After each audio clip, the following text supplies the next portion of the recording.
चपड़ासी से लेकर सीईटी से लेकर एक्साइज इंस्पेक्टर से लेकर एग्रीकल्चर इंस्पेक्टर से लेकर आईटीआई इंस्ट्रक्टर से लेकर जज तक सारे पेपर हरियाणा में बिके। तो वो पर्ची और खर्ची कहाँ गई फिर?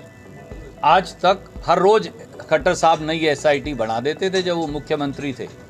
पिछले 10 साल में एक एसआईटी का रिजल्ट आया हो तो बताओ। आखिर में हमने ये भी साबित कर दिया, ये करोड़ों रुपए की रिश्वत पब्लिक सर्विस कमीशन के अंदर बैठ के लेते हैं।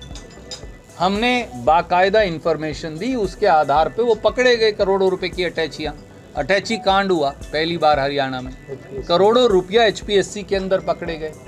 किसी सफेद पोश को सजा मिली? किसी आदमी को सजा मिली आज तक? दोनों का जवाब ना में। अब तो 9वीं और 10वीं के पेपर भी बिकने लग रहे हैं, बीए का पेपर भी बिकने लग रहा है।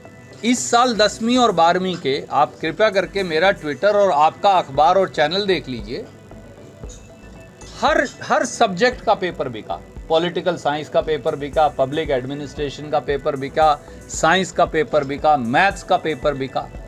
ये पेपर बेच सरकार है साहब, ये पर्ची खर्ची नहीं, ये पेपर बेच पैसा खा सरकार है। रणधीर जी, आप तो सत्ता में रहे, ये जो पेपर कैंसिल हो जाते हैं और बच्चों के लाखों बच्चों ने फॉर्म भरे होते हैं, वो पैसा कहाँ जाता है? देखिए, ये पैसा सब वो डकार गए हैं हरियाणा में पिछले 10 साल में। ये मेरा अनुमान है और मैं सब्जेक्ट टू करेक्शन है क्योंकि मैं गलत भी हो सकता हूँ।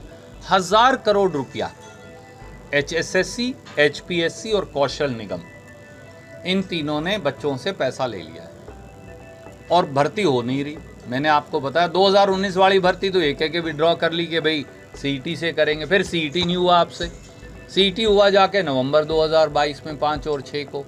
वो आपका रिजल्ट क्वॉश हो गया क्योंकि आपने सब जगह धांधली और हेरा फेरी की। ये बच्चे पैसों से भी ज़्यादा, एक माँ बाप जो है एक पैसा जोड़ कर बच्चे को एग्ज़ाम के लिए देता है। पर आप ये मत समझो एग्ज़ाम वाला पैसा। व्हाट अबाउट ये जो अकेडमीज पैसा लेती हैं तैयारी का? करनाल में, कैथल में, कुरुक्षेत्र में, पानीपत में हज़ारों अकेडमियाँ हैं। वो करोड़ों अरबों रुपए का बिजनेस चलाती हैं बच्चों को पेपर तैयारी का। माँ बाप वो पैसा भी तो दे रहे हैं, वो कहाँ गया? इलेक्शन का किस तरीके से रिजल्ट देखते हैं? कल रिजल्ट आ रहा है। देखिए, मैंने इसीलिए कहा इलेक्शन के शोरगुल में हरियाणा के 20 लाख से अधिक युवा जो पेपर दे चुके हैं और 20 लाख जो देने की इंतजार में, उनका भविष्य हम भूल गए। इसलिए आज मैं इलेक्शन की चर्चा आपसे नहीं करूंगा, मैं मेरे बच्चों के भविष्य की करूंगा, जिसमें आप भी इंटरेस्टेड हैं, मैं भी इंटरेस्टेड हैं और आपके दर्शक और पाठक भी। सर, इसी पर कर लेते हैं। आपको नहीं लगता देरी हो गई?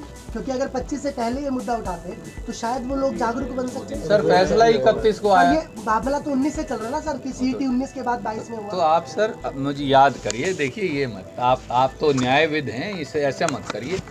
गर्मी में लोग बेहोश हो रहे थे, हम पैदल चलकर यहाँ आ रहे थे। याद तो करिए, कुरुक्षेत्र से लेकर करनाल तक इसी सीईटी की, इसी धांधली को, इसी ग्रुप सी डी को, इसी 56 और 57 को लेकर अगर एक आदमी जो पिछले 2 साल 2.5 साल से आवाज उठाता है वो मैं हूँ। तो एप्रीहेंशन थी आपको कि ऐसा? बिल्कुल, हमने कहा था ये होगा।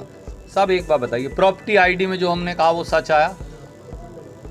56-57 में ग्रुप में और सी और डी में जो मैंने कहा वो सच मिला? पब्लिक सर्विस कमीशन की भर्तियों में जो मैंने कहा वो सच मिला? एचएसएससी की भर्तियों में जो कहा वो सच मिला? हम गैर जिम्मेवार नहीं, हम गंभीर लोग हैं। वी आर सीरियस पॉलिटिशियन, हम कोई मजाक थोड़ी करते हैं। अगर खट्टर साहब भी या बीजेपी अच्छा काम कोई करेगी, हम उसकी तारीफ करेंगे। हम विपक्ष में हैं, पर हमारा सब काम आलोचना करना थोड़ी है। पर हमारे बच्चों का आखिर में आदमी क्यों जीता है? ठीक है, कई लोग शादी नहीं करते स्वेच्छा से, हम उनका सम्मान भी करते हैं, ये उनकी मर्जी है। बहुत लोग हैं जो स्वेच्छा से शादी नहीं करते, पर 99% लोग गृहस्थ हैं। और जो गृहस्थी का एक नियम है वो है आगे बच्चों का भविष्य।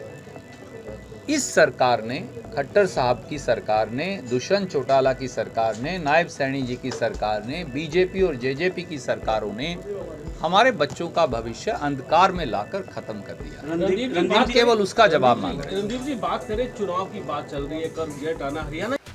एग्जिट पोल 2024 1 जून शाम 6 बजे से, लोकसभा चुनाव के नतीजे 4 जून सुबह 7 बजे से। देखिए चुनाव नतीजों से जुड़ी हर खबर सबसे पहले, सबसे सटीक, केवल अमर उजाला पर, amarujala.com।